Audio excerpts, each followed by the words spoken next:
With all of the excitement on the gridiron tonight, you would not think it is week 2 of the high school football season. Hello and welcome to the Dean Trailways 5th quarter. Thanks for hanging out with us tonight. I'm Audrey Dahlgren. And I'm Ian Kress. In this week 2, we didn't just have 2 of the best teams in our area going head-to-head, but 2 of the best teams in this state, as DeWitt welcomed in Mason for a battle between 2 programs who have gone to the Division III state semifinals the last 2 seasons. Ooh. Before the game, a moment of silence was held to remember the Mason students, Amanda and Lily, who lost their lives this week, meaning the Bulldogs were playing with heavy hearts, and you could tell right out of the gate. As Kason Carswell was making his season debut, he scampers for an 11-yard touchdown and would start the scoring in this one. DeWitt was forced to punt on its next offensive possession, and they made the mistake of punting to A.J. Martell. Rob Zimmerman told you pregame, Audrey, stopping Martell would be key for a win for DeWitt.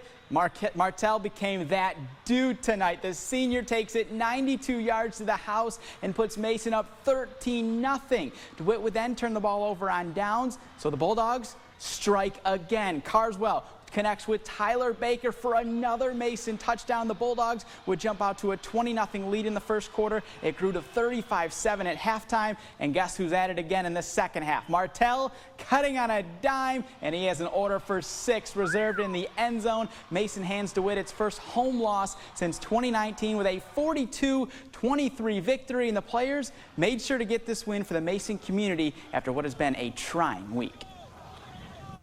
It was one of those things where you're not sure if you're reading them, because we were very stoic, very quiet in warm-ups. So then you just never know what are you going to get, because usually we're pretty loud. And I think what they did was they took everything, kind of bottled it up, and just released it when the game started. Obviously, battling the adversity all week, going through what we went through.